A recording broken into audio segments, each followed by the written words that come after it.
The man who destroyed my soul is now on his knees in my marble foyer begging me to save him, but he has no idea that 6 months ago his dying mother whispered a secret that would change everything I thought I knew about myself.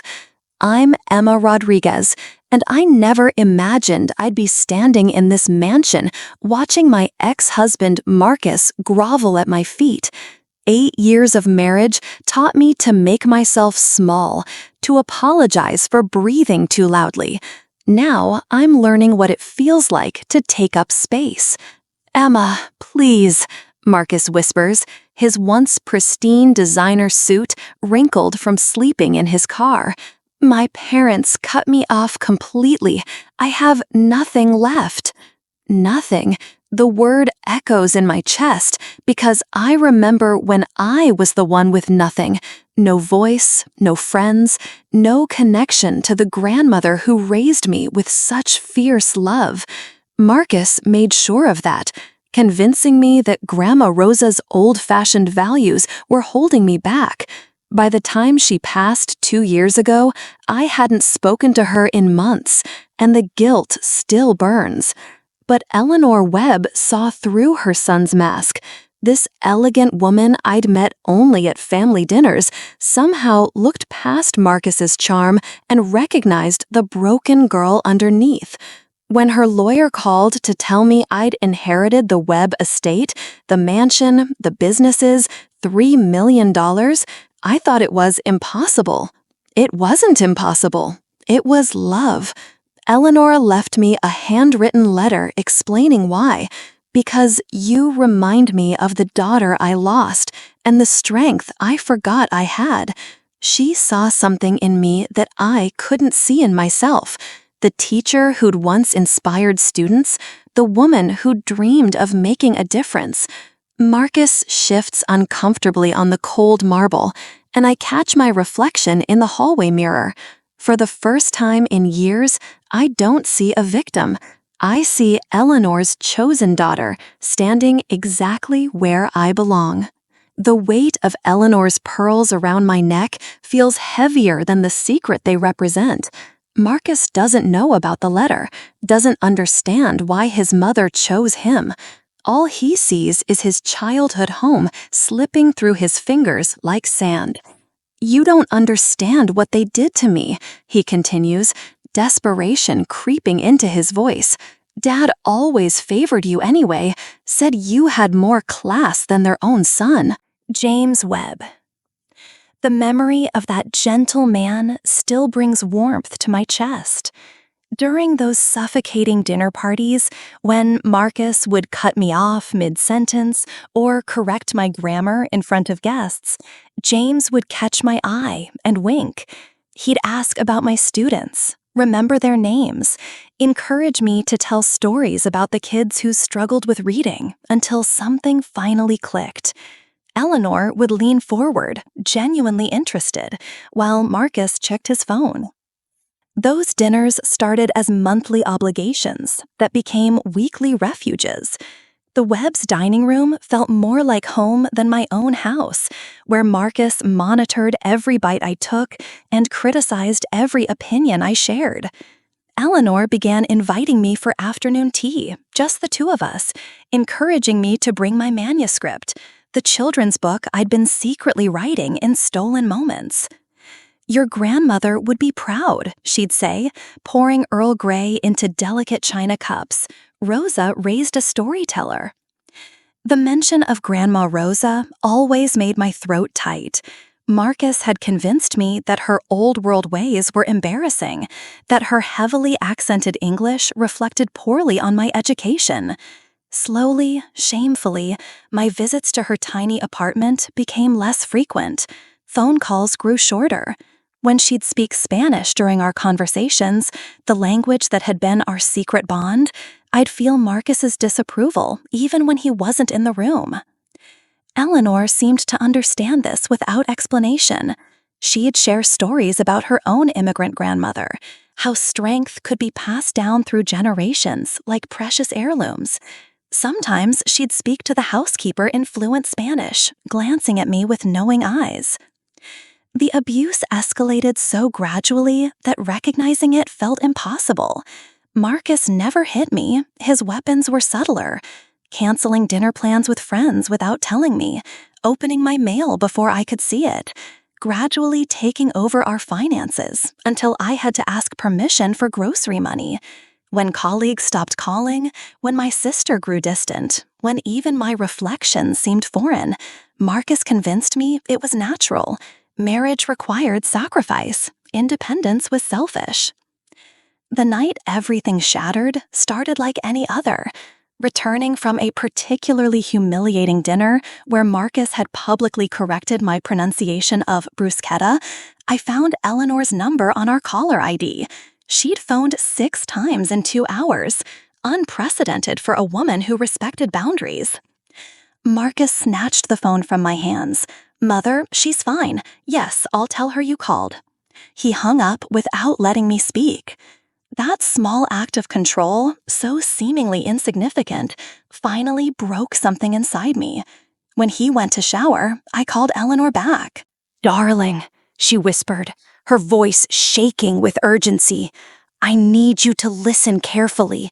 James and I have been watching, and we know. We've always known. But there's something else, something about your family that Marcus doesn't want you to discover." The line crackled with static, but her next words came through crystal clear. "Your grandmother Rosa didn't just raise you, Emma. She saved you. And the reason Marcus worked so hard to separate you from her wasn't just control. It was because she knew something about your past that could destroy him." Before the revelation could sink in, the bathroom door creaked open upstairs. "Hide this conversation. Trust no one else. And Emma, check your grandmother's jewelry box, the one with the false bottom Rosa showed you when you were 12. The dial tone buzzed in my ear as Marcus's footsteps approached, and my hands trembled around the phone, realizing that everything I thought I knew about my marriage, my family, and myself was about to unravel. That conversation with Eleanor haunted every moment of the following weeks. Marcus's behavior shifted subtly, more attentive, almost nervous, as if he sensed something brewing beneath the surface. He'd catch me staring at Grandma Rosa's jewelry box, which had sat untouched on my dresser since her funeral, and his jaw would tighten in that familiar way. "Why are you so interested in that old thing lately?" he asked one morning, blocking my path to the bedroom. "It's just costume jewelry from the thrift store." His dismissiveness stung, but something Eleanor had said kept echoing. Rosa knew something that could destroy him. The woman who'd taught me to make tamales from scratch, who'd held me through my first heartbreak, who'd spoken in Spanish proverbs that seemed to predict the future, what had she been protecting me from? The opportunity came during one of Marcus's weekend golf tournaments. Alone in the house, fingers trembling with anticipation and dread, the jewelry box opened to reveal Rosa's modest collection.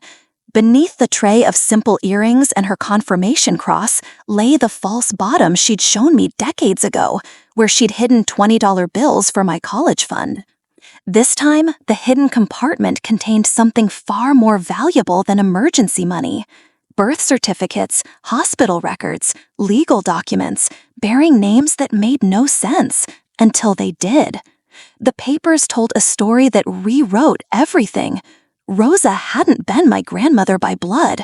She'd been my guardian, appointed by the state when my teenage mother had been killed in a car accident.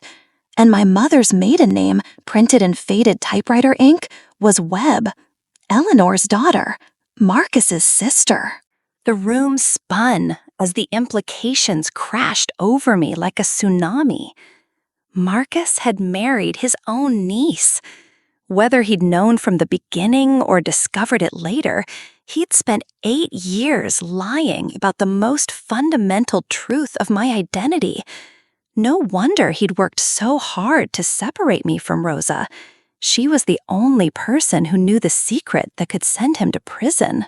A car door slammed in the driveway. Marcus was home early. Frantically stuffing the documents back into their hiding place, my hands shook so violently that Rosa's cross fell to the floor. The delicate chain snapped, scattering tiny silver links across the hardwood like tears. "Emma?" His voice carried that edge of suspicion that had become too familiar. "What are you doing up there?" "Just cleaning," came the response, though my voice sounded foreign to my own ears. Footsteps on the stairs, the bedroom door opening. Marcus's reflection appeared in the dresser mirror, his eyes immediately locking onto the jewelry box in my hands. "I told you to get rid of that junk." His tone was casual, but something dangerous lurked beneath the surface. "It doesn't fit with our new aesthetic." Our new aesthetic. The words that had once made me feel sophisticated now felt like erasure. How many pieces of Rosa had he convinced me to discard over the years?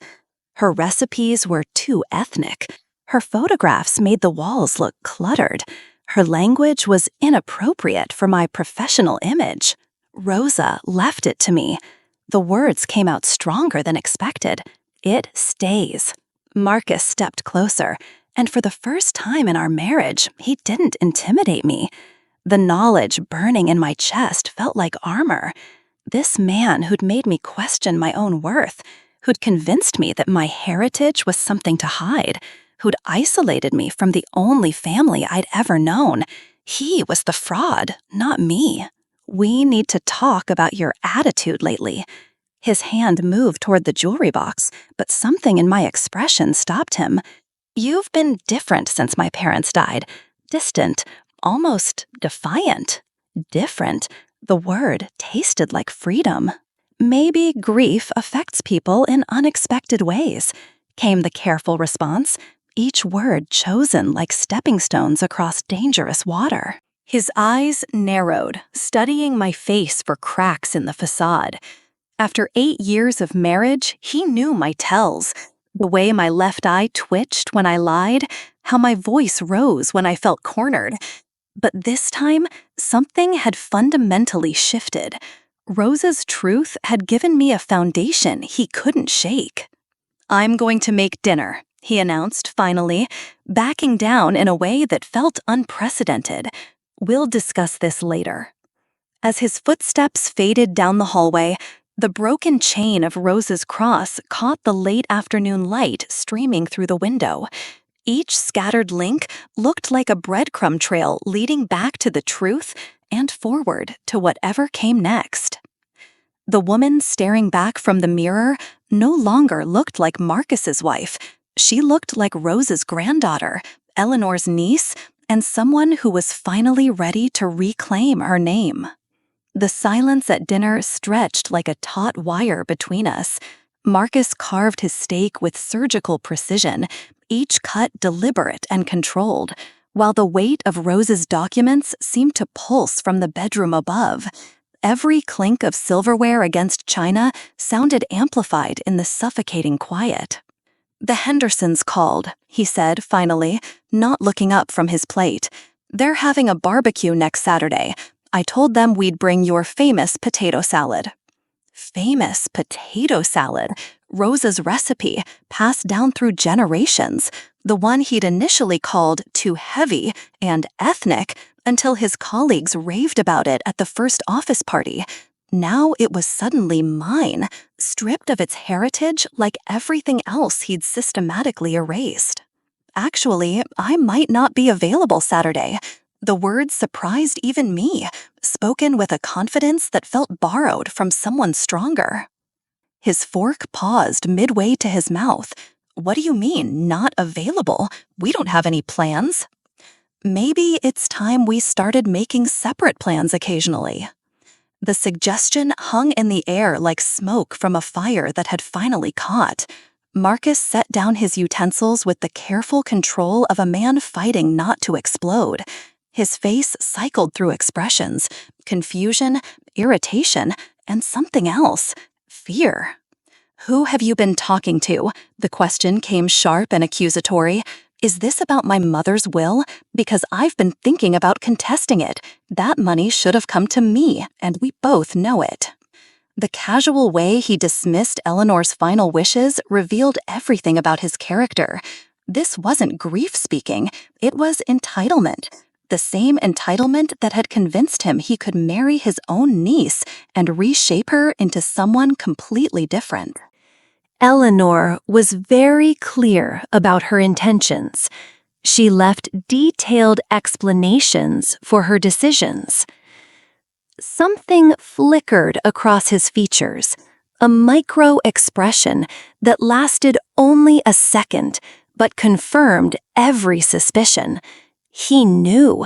He'd always known about the family connection, about Rosa's guardianship, about the web of lies that had shaped our entire relationship. Detailed explanations? His voice carried a forced lightness that didn't reach his eyes. What kind of explanations? The moment balanced on a knife's edge. Revealing too much too soon could be dangerous, but saying nothing felt like swallowing poison. The kind that make everything clear. Marcus pushed back from the table abruptly, his chair scraping against the hardwood floor like nails on a chalkboard. The sound made my skin crawl, but not with the old familiar fear. This time, it felt like the sound of something breaking apart. "I think you're being dramatic."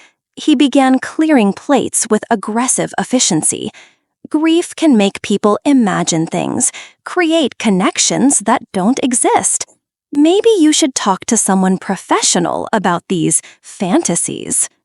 Fantasies, the word he'd used countless times to dismiss my intuition, my memories, my perception of reality. When coworkers stopped inviting me to lunch, it was fantasy. When his behavior became increasingly controlling, it was imagination. When Rosa tried to warn me about him in her final months, speaking in urgent Spanish that he couldn't understand, it was the rambling of an old woman losing her mind. Rosa wasn't losing her mind. The words escaped before they could be stopped. She was trying to protect me. The dish he'd been holding slipped from his hands, shattering against the kitchen tiles in an explosion of ceramic shards. Neither of us moved to clean it up. The broken pieces lay between us like evidence of something irreparable. "What did that old woman tell you?" His mask was slipping now, revealing something ugly underneath. "What lies did she fill your head with?" Old woman? The disrespect in his tone ignited something fierce and protective.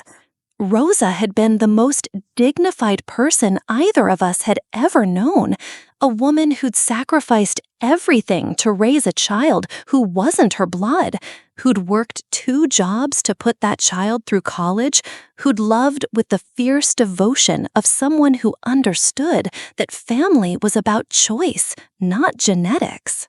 "She told me the truth." The response came steady and strong. "About who I really am, about where I really come from, about why you were so desperate to make me forget her." Marcus went very still, the way predators do before they strike. But this time, the fear didn't come. Instead, there was a strange calm, the peace that comes from finally understanding the shape of the trap you've been living in. "You have no idea what you're talking about." His voice was low, dangerous. "And you have no idea what you're risking the fantasies of a woman who was clearly deteriorating." The kitchen felt smaller suddenly, the walls pressing in, as he moved closer. This was the moment when the old Emma would have backed down, apologized, found a way to smooth things over. But Rosa's cross, even broken, had left something precious in its place, the knowledge that some truths were worth fighting for. "Then help me understand," came the challenge, surprising us both. "Tell me why Rosa's fantasies match Eleanor's letter so perfectly." His face went white, confirming what the documents had already revealed. And in that moment of recognition, the phone rang, its shrill tone cutting through the tension like a blade. Marcus lunged for it, but caller ID stopped him cold. Webb Family Attorney. The phone's persistent ringing filled the kitchen like an alarm clock, announcing the end of a nightmare. Marcus stared at the caller ID as if it might change, his face cycling through emotions faster than a slot machine. 3 rings, 4. On the 5th, he reached for it with trembling fingers. "Don't." The command came out stronger than expected. "Let me answer it." His hand froze halfway to the receiver. For 8 years, he'd controlled every conversation, screened every call, managed every interaction with the outside world, but something fundamental had shifted in the space between the broken dish and this moment. The woman who'd spent years apologizing for breathing too loudly was gone. "Hello, this is Emma Webb." The name felt foreign and familiar simultaneously, like putting on clothes that had been waiting in a closet for decades. "Mrs. Webb, this is David Chen from Patterson, Chen & Associates. I apologize for calling so late, but there's been a development regarding your inheritance that requires immediate attention." Marcus's face went from white to gray, the color of someone watching their worst fears materialized. He sank into a kitchen chair, suddenly looking older than his 42 years. What kind of development? The question came while maintaining eye contact with Marcus, whose jaw had gone slack with what looked suspiciously like terror. "We've discovered additional documentation that your late mother-in-law, Eleanor, left in our secondary vault. She apparently prepared these materials years ago with very specific instructions about when they should be released. The trigger was any attempt by Marcus Webb to contest the will or challenge your inheritance." The blood drained from Marcus's face so quickly that for a moment concern flickered in, until the memory of his threats from dinner returned. He'd played his hand too early, activated whatever failsafe Eleanor had constructed. "I see. And what do these documents contain?" "I'm afraid I can't discuss the details over the phone, but Mrs. Webb, Eleanor, was very specific that you needed to review them immediately upon any challenge to your inheritance. She also left a video message that she insisted you watch alone, without Marcus present." Marcus lurched to his feet, reaching for the phone, but something in my expression stopped him cold. Perhaps it was the way Eleanor's pearls caught the kitchen light, or maybe the echo of Rosa's strength finally finding its voice. But for the first time in our marriage, he was the one who looked afraid. "Can you read me the file labels?" The request was calm, professional, though my heart hammered against my ribs like a caged bird. "Certainly. The first folder is labeled Financial Crimes and Tax Evasion, 2015-2022. The second is Insurance Fraud Documentation. The third," Mr. Chen paused, his voice taking on a note of surprise. "The third is labeled Genetic Testing Results and Legal Implications of Consanguineous Marriage." The kitchen tilted on its axis. Consanguineous marriage. The clinical term for what Marcus had done felt like a slap that clarified everything. Eleanor hadn't just suspected, she'd known with scientific certainty. She'd been building a case, gathering evidence, preparing for this exact moment. How long has she had these files? The question escaped in a whisper.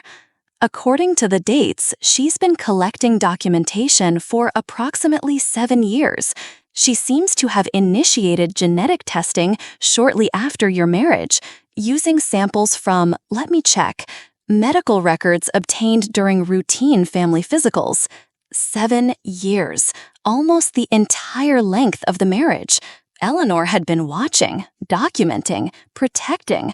While Marcus had been systematically destroying my connection to Rosa, his own mother had been building an arsenal to destroy him. Marcus made a strangled sound, like a man choking on his own secrets. He'd collapsed back into the chair, his head in his hands, the picture of someone whose carefully constructed world was crumbling in real time. "Mrs. Webb, are you still there?" "Yes, I'm here." The voice that responded sounded stronger, clearer than it had in years. "When can I see these documents?" Eleanor left very specific instructions about that as well. "There's a key in your possession, something that belonged to your guardian, Rosa Martinez." She was quite specific about this detail. Rosa's broken cross. The realization hit like lightning. The small silver key she'd always worn alongside the cross. The one that had seemed purely decorative, meaningless.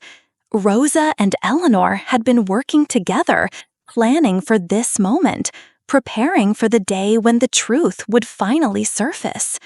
"I have the key," came the confirmation, fingers unconsciously moving to touch the delicate chain now wrapped around my wrist. "Excellent. The safety deposit box is at First National, downtown. Eleanor has already arranged for you to have immediate access."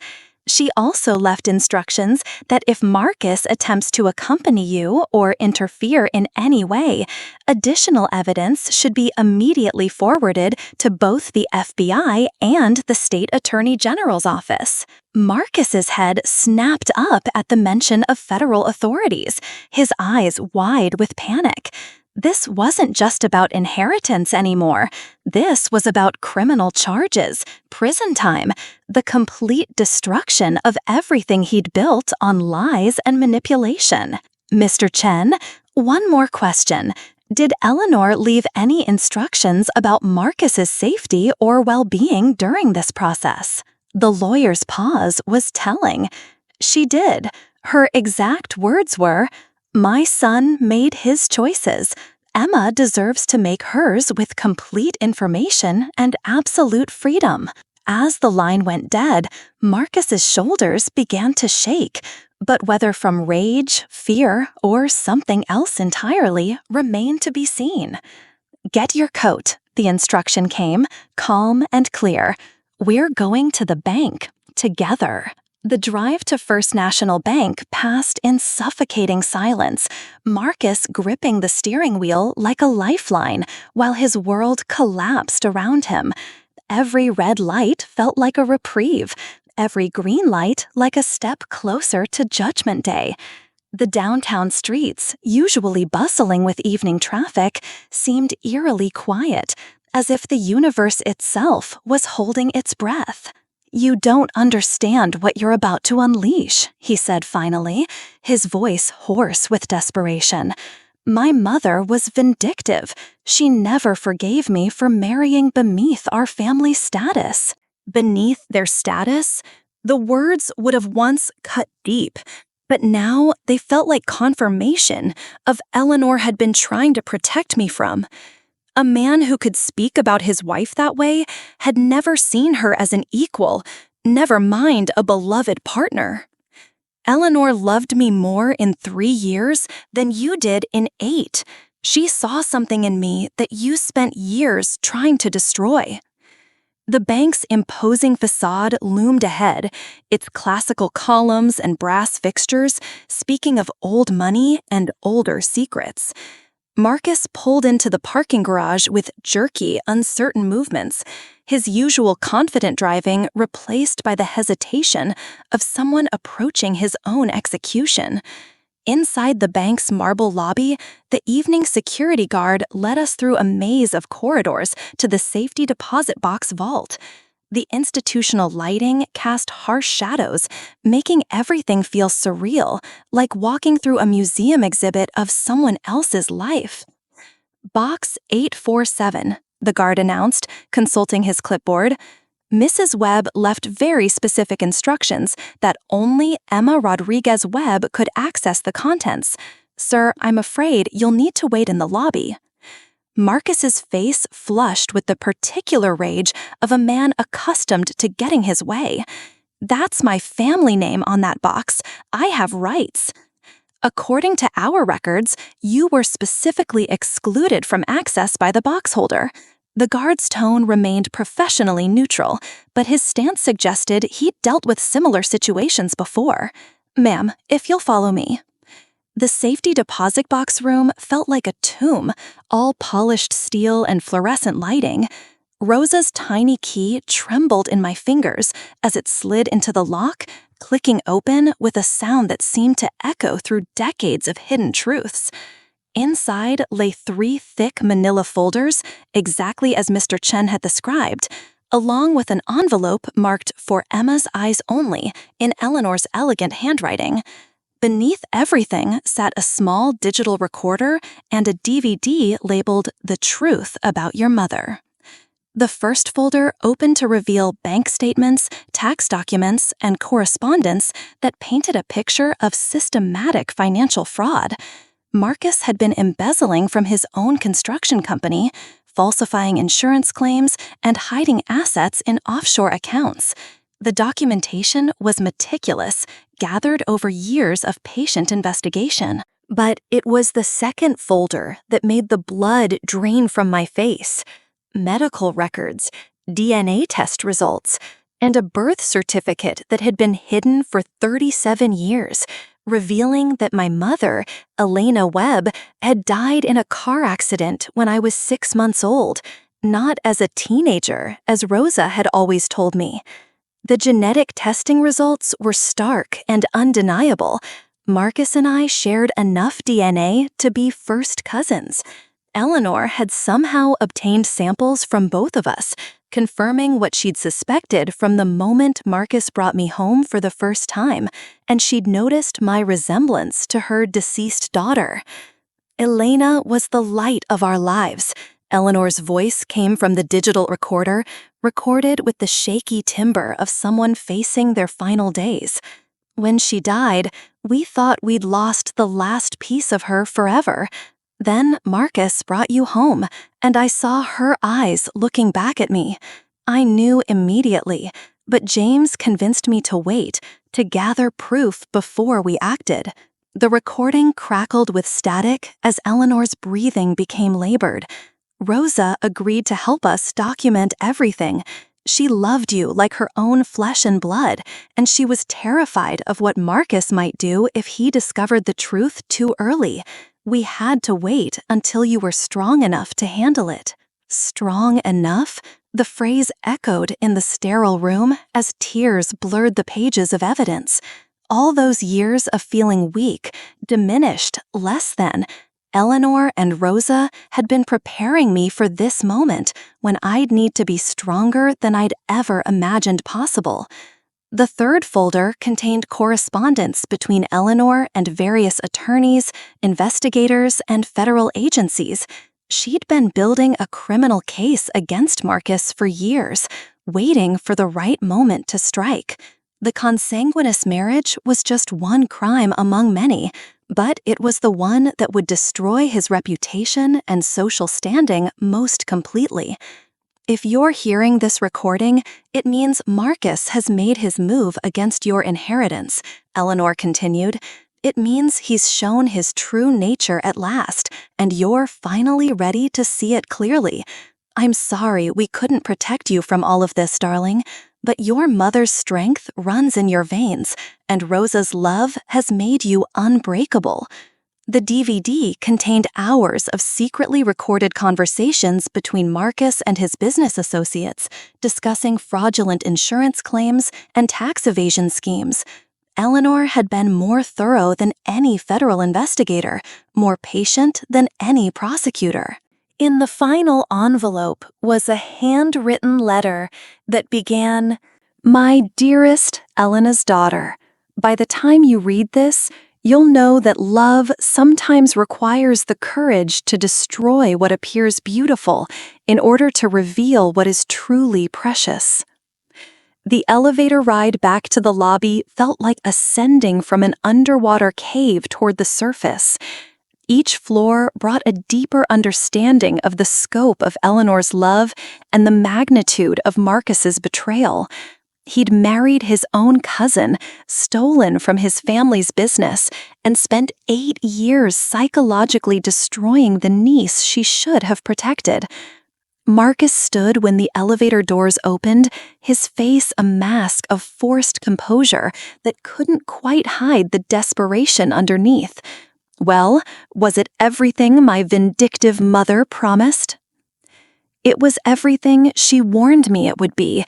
The response came calm and clear, though the manila folders felt like they weighed 1,000 pounds, including the part about what happens next. His confident mask slipped slightly. What do you mean, what happens next? Eleanor left very specific instructions about that, too. The words carried the weight of 7 years of gathered evidence, starting with a phone call to Agent Sarah Mitchell at the FBI's White-Collar Crime Division. Marcus's face went white as the implications hit him, but before he could respond, my phone buzzed with a text message from an unknown number. "This is Agent Mitchell. We've been expecting your call." Agent Mitchell's text felt like the final piece of Eleanor's elaborate chess game falling into place. Marcus stared at the phone screen, his face cycling through disbelief, rage, and finally, the hollow-eyed acceptance of someone watching their empire crumble in real time. "You set this up," he whispered, but the accusation lacked conviction. We both knew who had orchestrated this moment with surgical precision. My own mother set this up. "Eleanor protected me the way you should have, the way family is supposed to protect family." The bank lobby suddenly felt too public for the magnitude of what was unfolding. Other customers moved past us in their evening routines, depositing checks, making withdrawals, conducting the mundane business of normal lives, while our world shifted on its axis. Marcus seemed to shrink under the fluorescent lighting, no longer the commanding presence who'd controlled every aspect of our shared existence. His phone rang with a shrill insistence that made several patrons turn and stare. The caller ID displayed a number he clearly recognized because his hands began to shake so violently he could barely answer. Marcus Webb. His voice cracked on his own name. The conversation that followed was brief and devastating. Even from 3 feet away, the federal agent's voice carried clearly through the phone speaker. Warrants had been issued, assets were being frozen, arrest was imminent. Marcus listened with the glazed expression of someone receiving a terminal diagnosis. 20 minutes, he said after hanging up, his voice hollow as an empty church. "They're giving me 20 minutes to turn myself in voluntarily." The irony wasn't lost on either of us. For 8 years, he'd controlled every minute of my time, where I went, when I returned, how long I spent with friends, before he'd start calling with increasingly aggressive check-ins.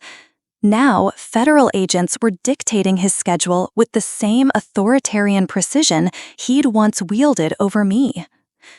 "There's something you need to know," he said suddenly, his mask of composure finally cracking completely. "About the night your mother died. About why Rosa really took you in." The parking garage felt colder as we walked toward his car, each footstep echoing off concrete walls like a countdown to judgment. Whatever confession was coming, it carried the weight of someone unburdening themselves before facing consequences they could no longer avoid. Elena wasn't supposed to be driving that night. The words tumbled out in a rush, as if holding them back had been poisonous.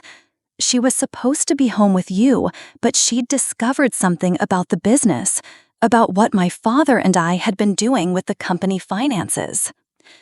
Rosa's warnings echoed across the decades, fragments of Spanish whispered during late-night phone calls, urgent conversations that stopped whenever Marcus entered the room.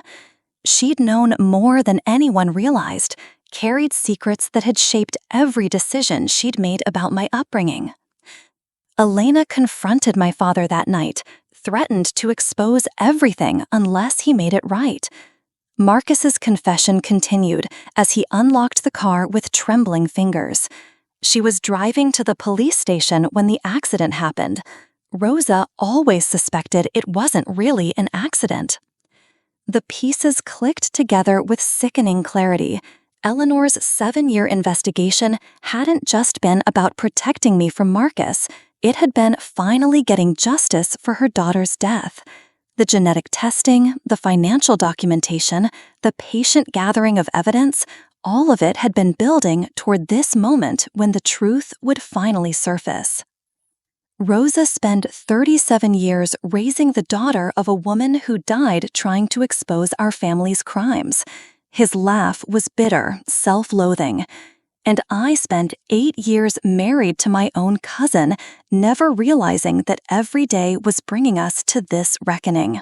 The drive home passed in surreal silence, broken only by the occasional buzz of his phone as his world continued to collapse via text message.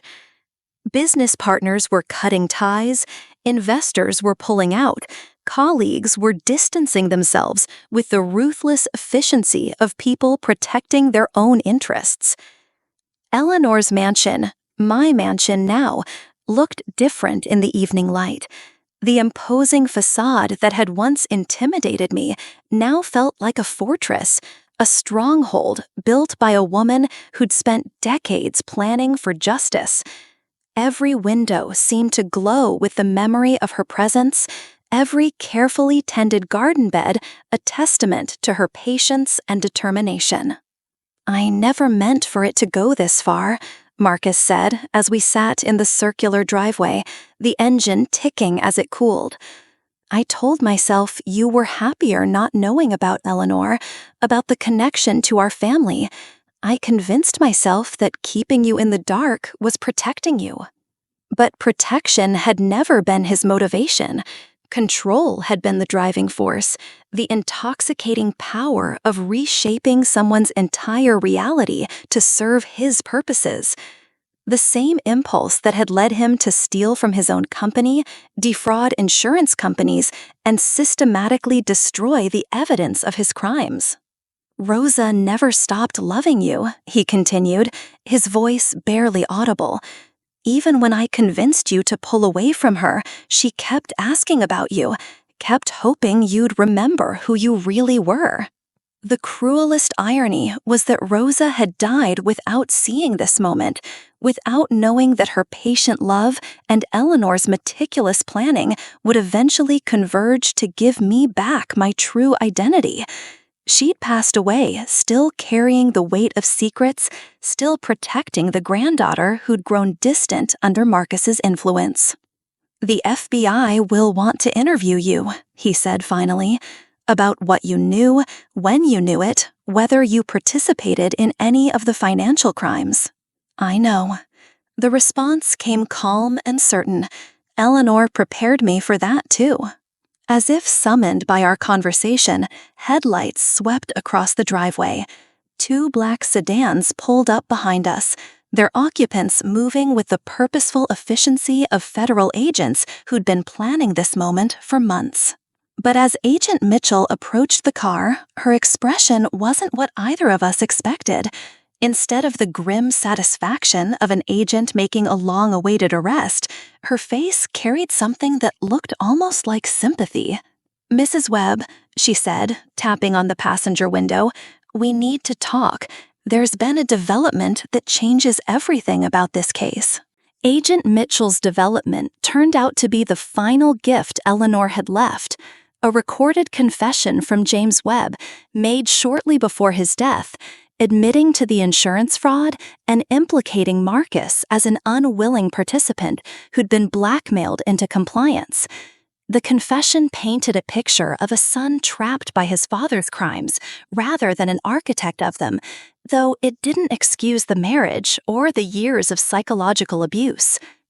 Your mother-in-law wanted justice, not revenge, Agent Mitchell explained as we sat in Eleanor's sunroom, surrounded by her beloved orchids. She believed redemption was possible for everyone, even Marcus, if he was willing to face the truth and make amends. The plea agreement that followed reflected Eleanor's influence even from beyond the grave. Marcus would serve 18 months in minimum security prison, pay substantial restitution, and surrender all claims to the Webb estate. More importantly, he would be required to attend counseling for domestic abuse perpetrators and could never contact me again without my explicit consent. The annulment proceedings moved through the courts with surprising speed, aided by the irrefutable genetic evidence of our family relationship. What had seemed like the end of everything became the beginning of reclaiming a life that had been stolen piece by piece over 8 years of systematic manipulation. Rosa's belongings, stored in the mansion's attic since her death, revealed treasures that Marcus had convinced me to pack away and forget. Photo albums documenting my childhood with a woman who'd loved me fiercely, despite having no biological obligation to do so. Letters she'd written but never sent, expressing her concerns about my marriage and her hope that someday the truth would set me free. Recipes written in her careful handwriting, each one a love letter to the granddaughter she'd chosen rather than inherited. Eleanor's private study became a sanctuary where the pieces of my fractured identity slowly reassembled themselves. The walls were covered with photographs spanning decades. Elena as a laughing toddler, a serious teenager, a radiant young woman holding an infant who looked remarkably like her. The resemblance was unmistakable now that the truth had finally surfaced. The children's book that had languished unfinished for years found new life in those quiet morning hours surrounded by Eleanor's books and Elena's memory. The story evolved into something deeper than originally intended, a tale about a young girl who discovers that the woman she thought was her grandmother was actually her guardian angel, protecting her until she was strong enough to embrace her true heritage. Marcus's sentencing hearing provided closure in ways that years of therapy might not have achieved. Standing before the judge, speaking my truth about the psychological abuse and manipulation felt like reclaiming my voice after years of enforced silence. The courtroom was filled with other women he'd hurt in business dealings, employees he'd intimidated, partners he'd defrauded. The pattern of abuse had extended far beyond our marriage. Your Honor, the statement concluded, while I cannot forgive the years of manipulation and control, I can recognize that Marcus was also a victim of family systems that prioritized wealth over integrity. Eleanor Webb taught me that healing is possible for everyone willing to do the work. The victim impact statement had been written at Eleanor's antique writing desk, using the fountain pen she'd left specifically for that purpose. Even in death, she continued to guide the process of justice and healing with the same meticulous care she'd brought to everything else. Rebuilding relationships required patience and humility that the old version of myself hadn't possessed. My sister Sarah, whom Marcus had systematically driven away with his possessive behavior, welcomed me back with tears and forgiveness. College friends who'd stopped calling after repeated cancellations and Marcus's increasingly hostile responses to their invitations slowly began reaching out again. The most profound healing came through establishing the Eleanor Webb Foundation for Survivors of Domestic Abuse. Rosa's jewelry, appraised and sold, provided the seed money for a program that helped other women rebuild their identities after psychological trauma. Eleanor's business connections opened doors to funding and support that transformed a personal mission into a community resource. Teaching again felt like returning home after a long exile. The high school where Eleanor had arranged for me to substitute teach became a permanent position when the English department had retired. Standing in front of teenagers who struggled with their own identity questions, sharing literature that explored themes of resilience and self-discovery felt like the perfect synthesis of Elena's intellectual curiosity and Rosa's nurturing spirit. The first Christmas in the mansion, surrounded by decorations that honored both Rosa's traditions and Eleanor's elegant taste, brought a peace that had seemed impossible just months earlier. The tree stood in the front window where Eleanor had always placed it, but it was adorned with Rosa's handmade ornaments alongside the Webb family heirlooms, a visual representation of two women's love converging in one grateful heart. Marcus sent a letter from prison, his first communication since the trial. The handwriting was smaller, more careful, lacking the bold strokes of someone accustomed to controlling others. His words expressed genuine remorse for the psychological abuse and acknowledgement that his actions had stemmed from his own unhealed trauma rather than love. The letter asked for nothing: no forgiveness, no reconciliation, no absolution, just the opportunity to finally tell the truth. Standing in Eleanor's garden on the anniversary of her death, surrounded by the roses she'd tended with such devotion, gratitude overwhelmed every other emotion. Two extraordinary women had sacrificed everything to ensure that their Elena's daughter would eventually find her way home to herself.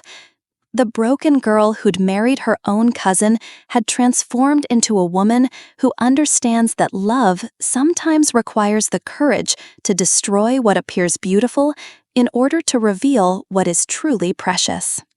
2 years later, the Eleanor Webb Foundation operates from the mansion's converted East Wing, where Eleanor's former sitting room now hosts support groups for women rebuilding their lives after psychological abuse.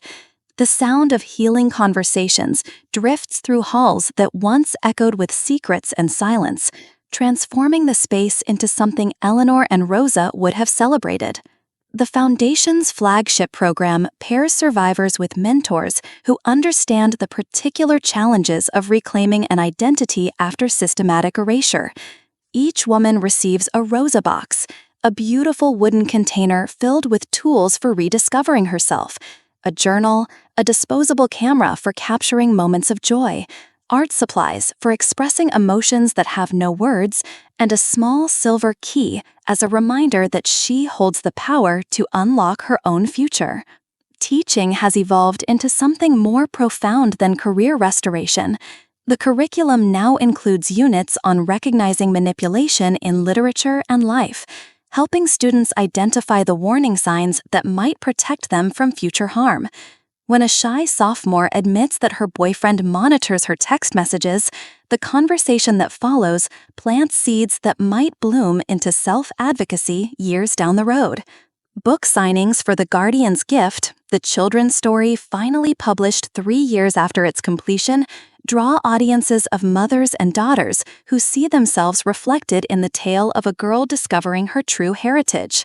The dedication reads simply, "For Rosa, who chose love over convenience, and Eleanor, who chose truth over comfort." Royalties fund scholarship programs for first-generation college students, particularly those from immigrant families. Marcus completed his sentence 8 months ago and now works as a counselor at a nonprofit organization helping men address domestic violence behaviors. His quarterly reports to the Foundation, required as part of his ongoing probation, detail his progress in understanding the psychological roots of his controlling behavior.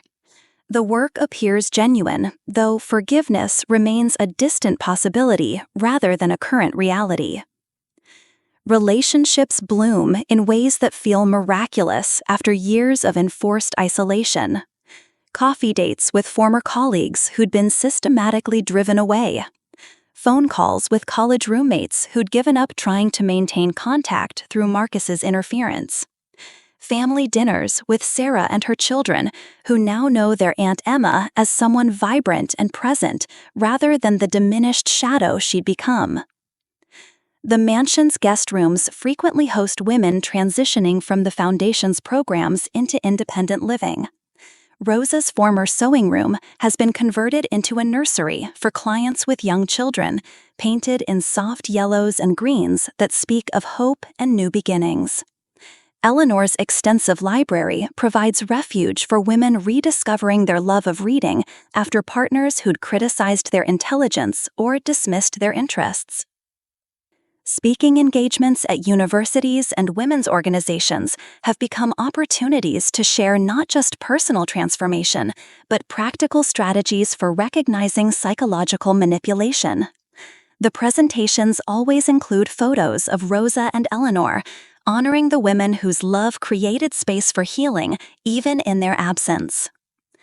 "Abuse doesn't always leave visible bruises" becomes the signature opening line for these talks. Sometimes it leaves invisible scars. Doubt about your own perceptions, confusion about your worth, isolation from people who love you. But healing is possible when you remember that you were valuable before anyone tried to diminish you, and you'll be valuable long after they're gone. The most profound realization has been that survival isn't the end goal, thriving is.